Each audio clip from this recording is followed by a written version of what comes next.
Paz de Cristo, meus irmãos, mais uma vez aqui no canal Reino de Deus. Hoje eu quero trazer um vídeo que eu vejo que é importante para que a gente possa aprender algumas coisas interessantes. É um vídeo que, a meu ver, é bem importante para a gente analisar certas coisas. E hoje eu quero comentar um pouco, irmão, sobre as doutrinas que eu acho mais heréticas que você vai encontrar hoje, assim, que há uma certa divulgação, tá? Eu quero comentar um pouquinho isso para que você passe a analisar também, né?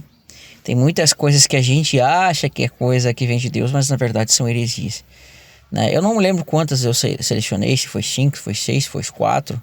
Se eu não me engano são 5, eu esqueci de anotar aqui, mas vou falando. E vou falar conforme o nível que eu entendo que é de periculosidade para as pessoas, tá?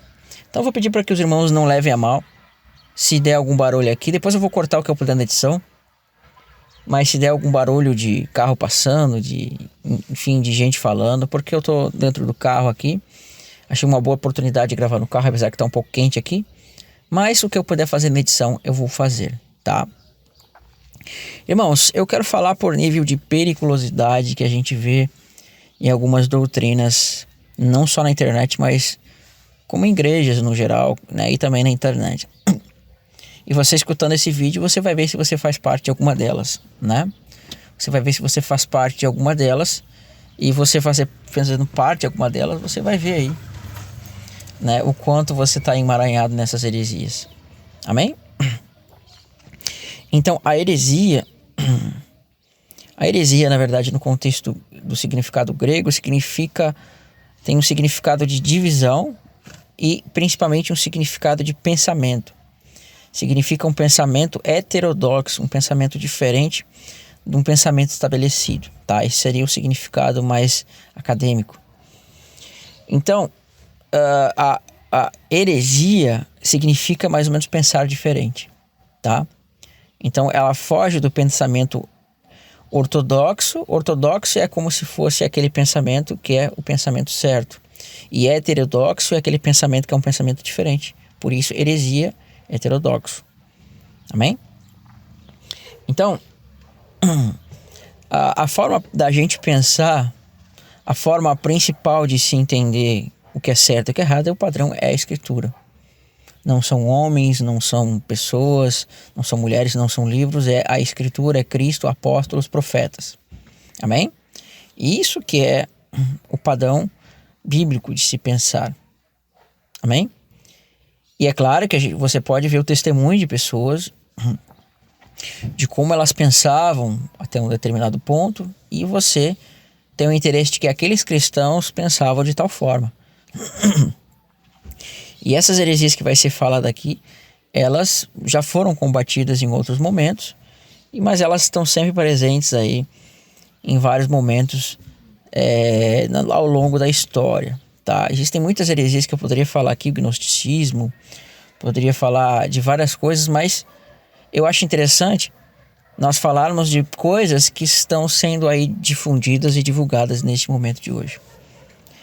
Então eu acho que, em último lugar, eu colocaria a heresia da teoria da prosperidade, que hoje evoluiu para teologia coaching, né?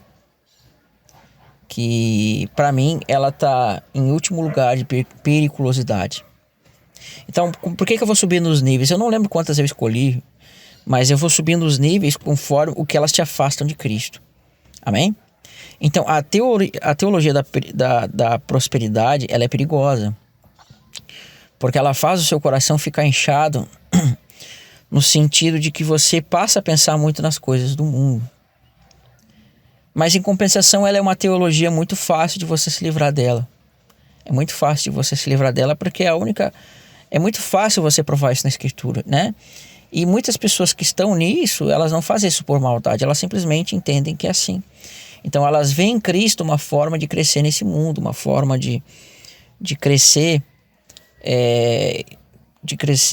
financeiramente e sair da sua vida, né? Então ela vai ser muito pregada em lugares onde há uma situação financeira muito difícil, né? Então imagina a cena, você é uma pessoa pobre, uma pessoa com muita dificuldade, passa muita dificuldade de ver uma pessoa trazendo uma mensagem para você de que você vai ser curado, de que você vai vai ter uma estabilidade financeira e basta você crer e fazer o que eles mandam. Então, isso é uma mensagem de um certo conforto.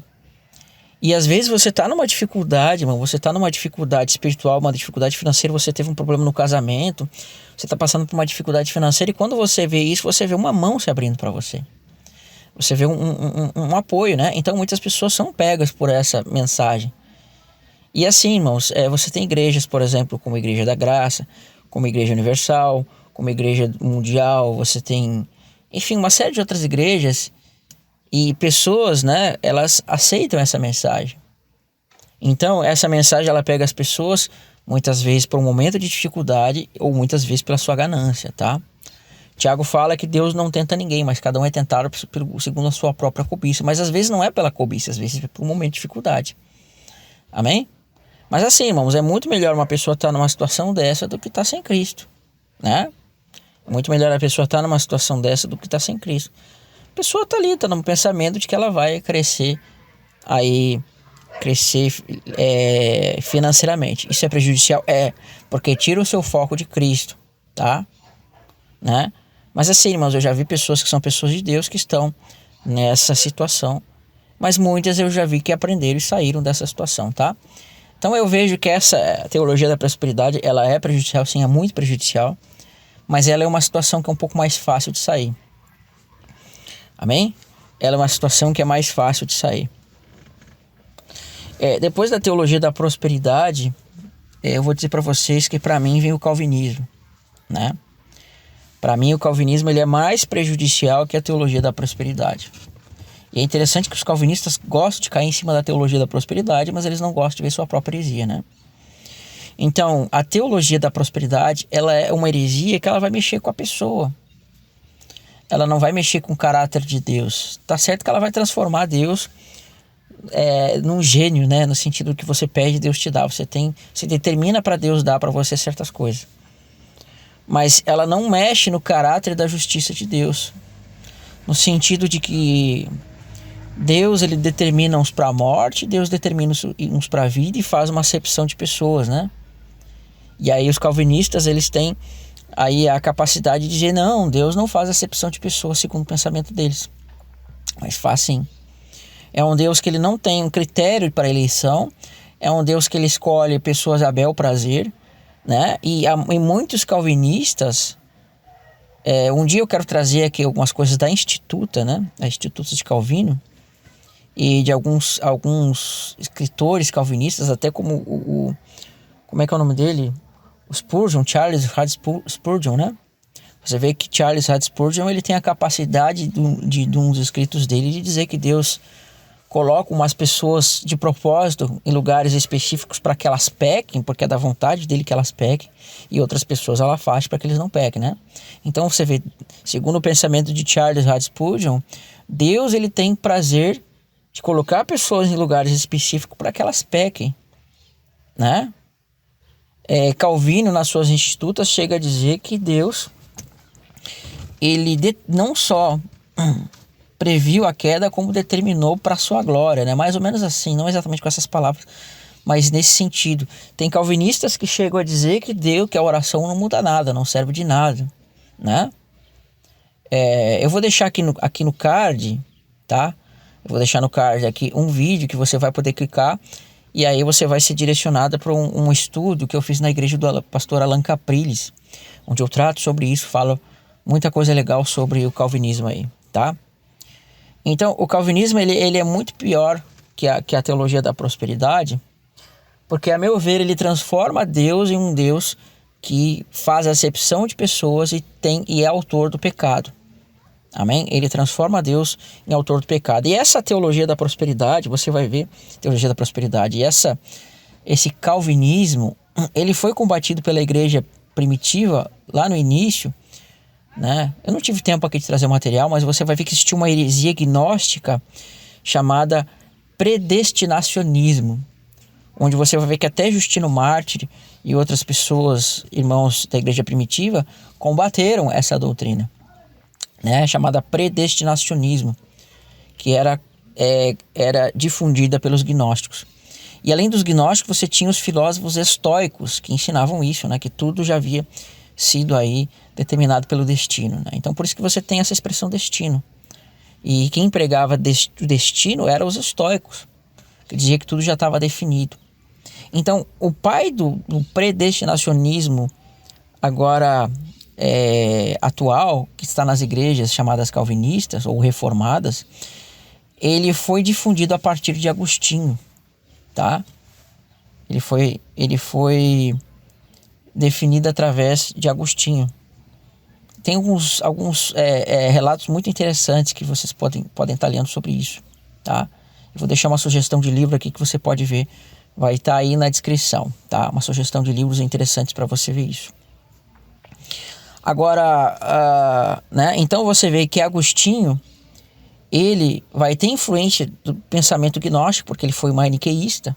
Então esse pensamento maniqueísta que ele teve, isso influenciou no pensamento dele, né? Da dualidade de Deus, né? Então isso, quando ele se converteu, depois ele vai, né, tomar essa influência e vai tomar para si e vai fazer isso nos seus escritos. E além disso, Agostinho também dá para nós dizer que foi o pai do amilenismo, né? Ou pelo menos um dos pais do amilenismo. Eusébio de Cesareia já falava de uma forma mais puxada para o amilenismo, né? Então, Agostinho foi uma dessas influências que trouxe essas questões para a igreja, né? E aí você vê que depois, na época da Reforma, Lutero também vai se basear nesse pensamento de Agostinho, né? Lutero vai se basear, deixa eu ver se está gravando aqui. Lutero vai se basear nesse pensamento de Agostinho e em alguns seus escritos ele vai trazer esse pensamento de Agostinho. E aí você percebe que Agostinho ele influenciou a Lutero. O Lutero ali no seu período de reforma, mas ao longo dos anos depois Lutero ele vai mudar um pouco a sua perspectiva. Ao longo que ele vai envelhecendo, ele muda um pouco a sua perspectiva e já não vai ser mais tão assim influenciado por Agostinho, tá? Né? Então existe diferença do Lutero novo para o Lutero velho. Existe um pouco de diferença do pensamento que ele pegava no passado e que ele pregava no futuro. Amém? Houve mudanças ali na forma com que ele pregava essas coisas, né? Então a gente vai ver que depois esse pensamento de Agostinho ele vai ser levado para quem? Para Calvino. E Calvino ele vai ser muito influenciado por Agostinho. E a gente vai perceber que Calvino depois, segundo relatos históricos, ele foi, né, adepto do estoicismo, né? Estoicismo. E baseado nesse estoicismo que tinha essa mentalidade determinista do destino, ele vai ter uma influência disso para criar sua teologia aí calvinista, né? Tá? Então nessas sugestões de livros aí vai ter algumas referências que vão estar aí na descrição, tá? Aí você pode ver fatos históricos sobre esses personagens. Eu não estou falando isso baseado no que eu li no YouTube, né? Do que eu escutei no YouTube, eu li na internet. Não, eu pesquisei, eu vi em livros, isso, tem fontes para isso, tá? Eu pelo menos 3 livros diferentes eu vi sobre isso, né? Então houve essa influência, tá? E aí o que acontece agora? Os chamados reformados, eles utilizam da prerrogativa de que Calvino e de que Lutero fizeram a reforma, de que esse é o pensamento da reforma. Não era assim, né? Os calvinistas eles tomaram para si a prerrogativa de se chamarem reformados, mas você tinha vários reformadores diferentes que pensavam diferentes. Amém? Então o calvinismo ele se acha o dono da reforma, mas ele não é o dono da reforma. E assim, então o calvinismo ele gera uma coisa que eu entendo chamado reformolatria. E essa reformolatria, eles fazem muita bajulação de teologia, fazem muita bajulação de homens, né? Irmãos, uma coisa é nós termos uma certa admiração, uma certa influência, outra coisa é nós bajularmos a homens. E, infelizmente, eu tenho alguns livros aqui de teologia reformada, você vê que Calvino é aquele que é, né, tipo assim, não houve nenhum teólogo na igreja que se comparasse a Calvino. Calvino foi o mais excelente entre os teólogos, né? A mente de Calvino é um oceano de belezas e não sei o quê. Então você vê, é uma bajulação a um homem.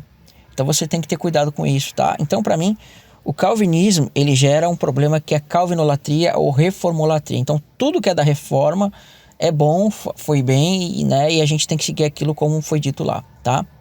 Isso para mim é muito perigoso, porque você está mexendo no caráter de Deus, transformando Deus num homem, um ser, né? Que faz aí essa acepção de pessoas e ele tem prazer no pecado. Depois disso, irmão, eu penso que o arianismo, né? Que é uma coisa muito perigosa. O arianismo para mim é muito perigoso. Porque isso já começa a mexer um pouco na salvação, né? Aquilo que diz respeito, irmãos, aquilo que diz respeito à divindade de Cristo, isso é muito perigoso, tá? Porque você tirar a divindade de Cristo é uma coisa perigosa, né? Eu vou fazer um vídeo no canal e esse vídeo a gente vai demonstrar a divindade de Cristo. E o arianismo, ele começou com um bispo chamado Ário.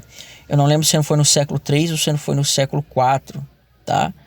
E esse bispo começou a pregar que, primeiro, ele começou a ensinar que o único Deus era o Pai e que Cristo era um ser criado, né? Ele foi um ser criado e o Espírito Santo era apenas uma força divina, uma força ativa, né? O meu pensamento, irmãos, os irmãos sabem, eu sou trinitariano, né? Eu pretendo fazer um vídeo sobre isso, fazer um vídeo sobre a Trindade, por que eu entendo dessa forma, né? Pretendo fazer um vídeo sobre esse fato. Mas, assim, eu não tenho problema com quem não é trinitariano, eu tenho problema com quem é ariano. Então, você vê que o arianismo, ele vai tirar a divindade de Cristo. E tanto que o Concílio de Nicéia, em 325, uma das principais coisas que estava sendo combatidas nesse Concílio de 325 era para definir o que? Se era o arianismo ou se era, né, o tipo de culto mais ortodoxo, como estava sendo ensinado com a divindade de Cristo, que era o certo. E chegou-se à conclusão, baseado em várias evidências, baseado com a união de várias pessoas naquele concílio, que demonstraram que Cristo era Deus, tá? Ali não foi feito um debate da Trindade, como pessoas querem ensinar, não foi instituída a Trindade, mas foi definido a divindade de Cristo. E aí por isso veio a necessidade dos credos, né? Você tem credos. O que são credos? São composições baseadas na Escritura que definem a sua forma de crer, tá? Então Ário, ele se levantou para dizer que Cristo era apenas um ser criado, né? Então hoje você vai ter o equivalente, seriam os testemunhos de Jeová dessa equivalência, tá? E é muito interessante que quando o Ário ele foi tido por herege, você vai ver que ele vai ser expulso. E a gente vai perceber que vai haver uma reviravolta. Então, irmãos, eu tive que começar a gravação, terminar a gravação aqui no meu quarto, porque como eu estava lá no carro, começou a esquentar demais e o celular aqui começou a avisar que estava muito quente, né? Ele ia parar a gravação. Então eu achei melhor vir aqui para dentro de casa, né? Então, eu estava falando sobre Ário, né? Então você vê que, olha que interessante, Ário ele foi um bispo, né? E ele começou a pregar aquilo que foi falado lá na primeira parte. E quando ele foi mandado embora, eu peço desculpa pelo barulho, tá? Que aqui as janelas estão abertas, senão fica muito sem claridade. Quando ele foi mandado embora, quando ele foi, vamos dizer assim, ser chamado de herege, e ele foi, vamos dizer assim, tirado da igreja, você percebe que os seus discípulos, eles começaram a ir para os bárbaros, né? E eles evangelizaram os bárbaros, né? Na Europa, né? Uma série de bárbaros. E quando esses bárbaros começaram a invadir Roma, você vai ver que os bárbaros que vão invadir Roma eram justamente bárbaros arianos, né?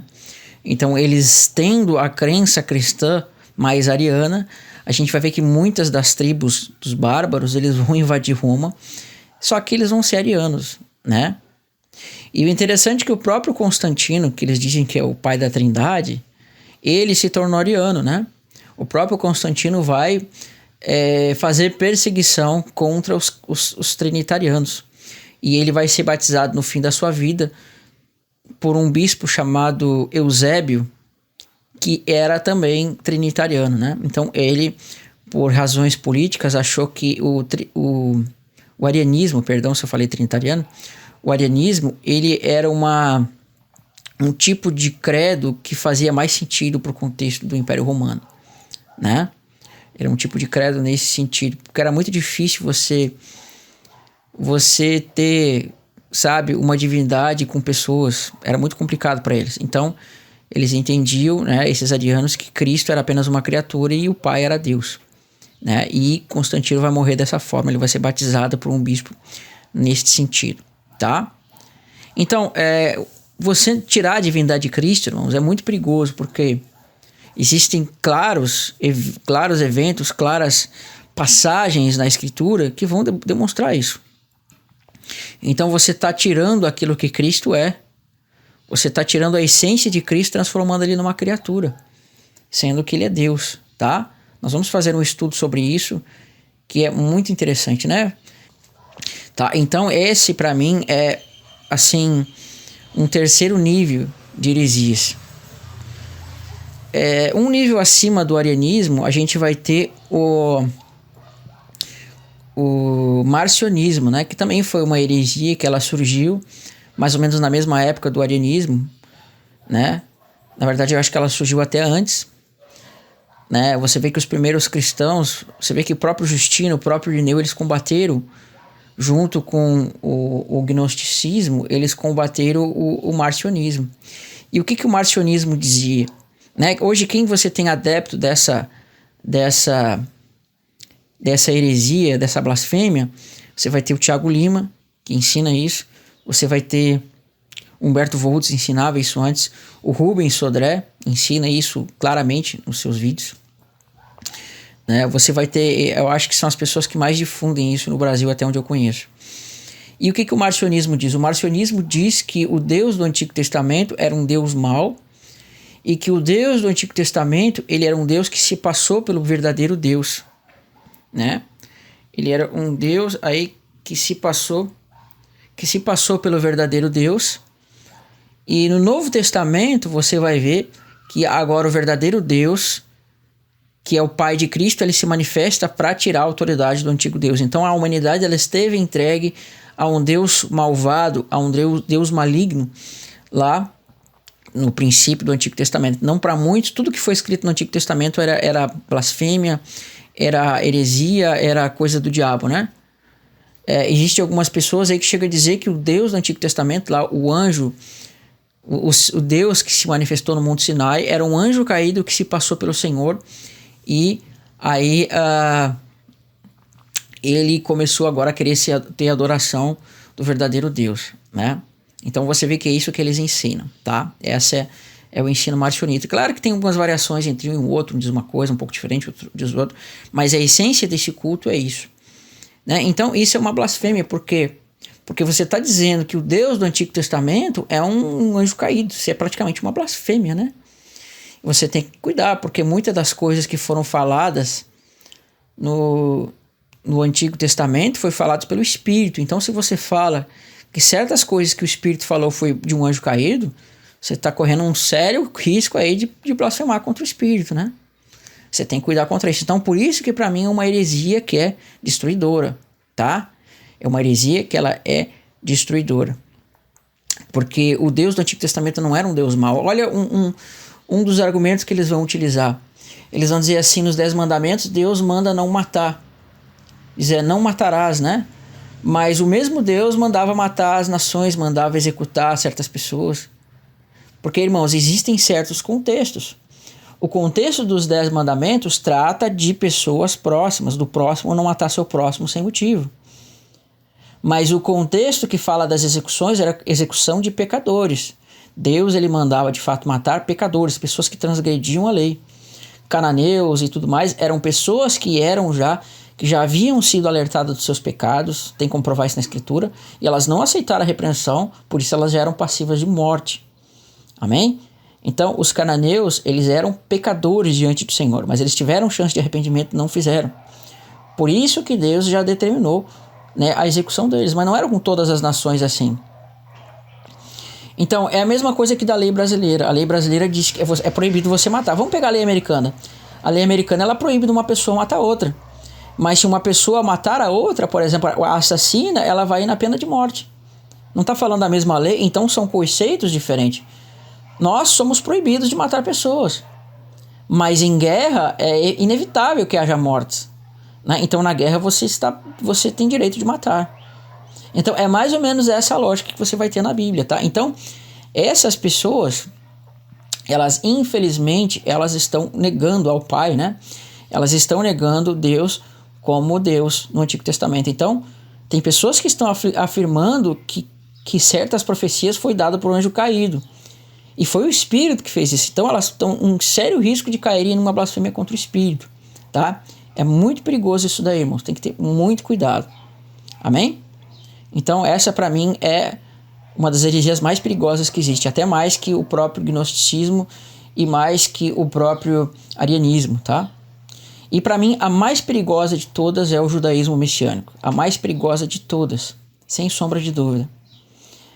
Por que a mais perigosa de todas é o judaísmo messiânico? Porque o judaísmo messiânico, ele é outra heresia que vai fazer você poder aí pecar contra o Espírito Santo e você apostatar da fé.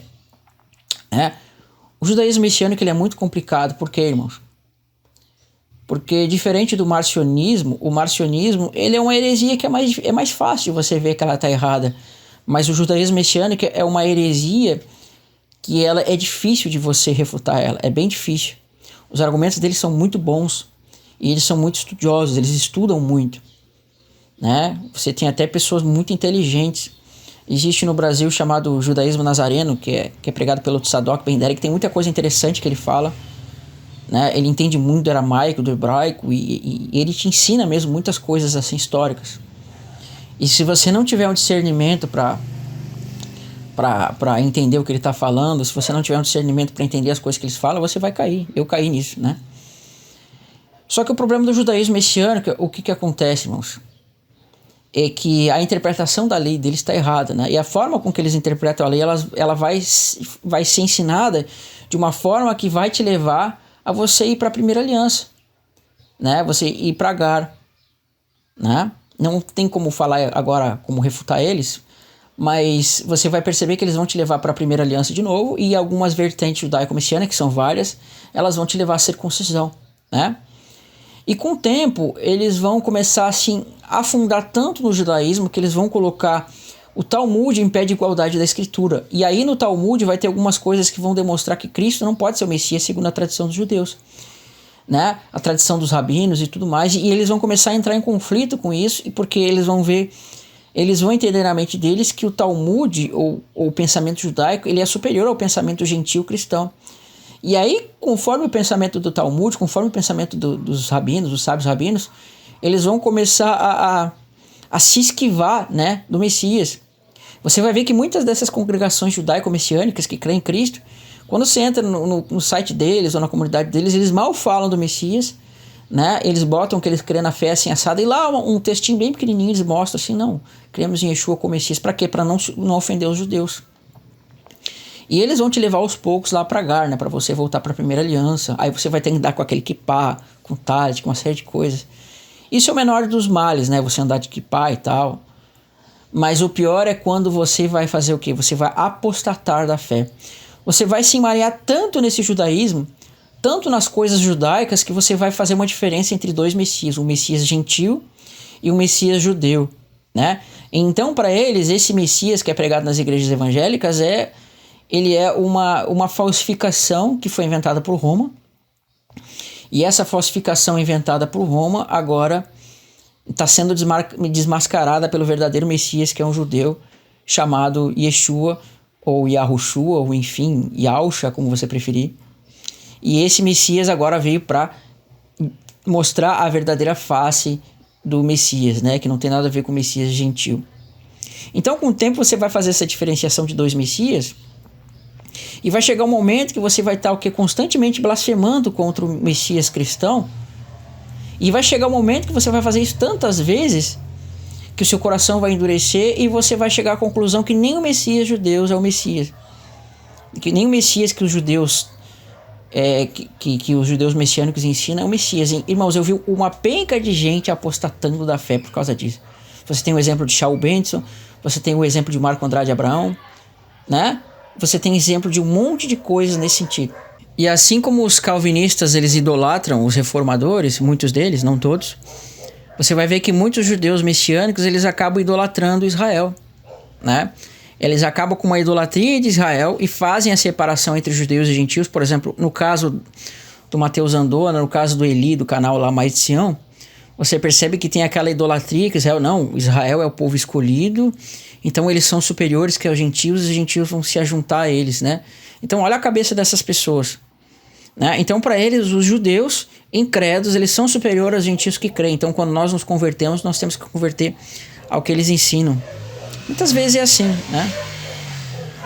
Sabe? Então, infelizmente, muitas dessas pessoas vão apostatar. E é interessante que dentro do judaísmo messiânico você vai ter um monte de coisa misturada, desde arianismo, porque a maioria dos judeus messiânicos não creem na divindade de Cristo, a maioria deles, 70% deles.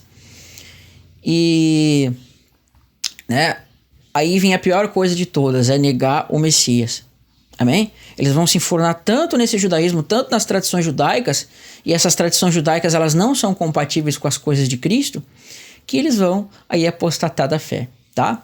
Então eu posso dizer com toda certeza, irmão, vou dizer que 80% das pessoas que eu conheci, que começaram comigo no judaísmo messiânico, 80% delas apostataram.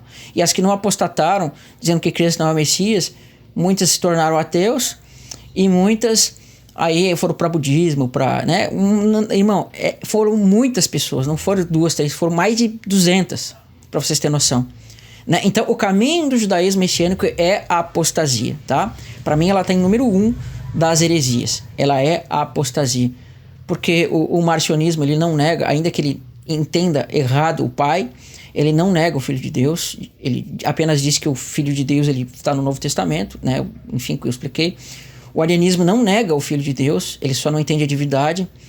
O calvinismo não nega o Filho de Deus. E o pentecostalismo, a teologia da prosperidade, ela também não nega o Filho de Deus. A única que vai te levar à negação plena é o judaísmo messiânico, tá? Então você tem que ter muito cuidado com isso. Pode ter certeza, irmão. Você vai entrar lá no caminho do ensinando de Sião, daqui a um pouco você está querendo virar judeu, você vai circuncidar e o caminho é a apostasia, tá bom? Isso aqui é um pensamento para a gente refletir aí. Deus abençoe e fiquem na paz de Cristo, irmãos. Aproveitando que você viu esse vídeo, entra no nosso site www.canalreinodedeus.com e se inscreve lá para você ter as últimas informações sobre muitos assuntos.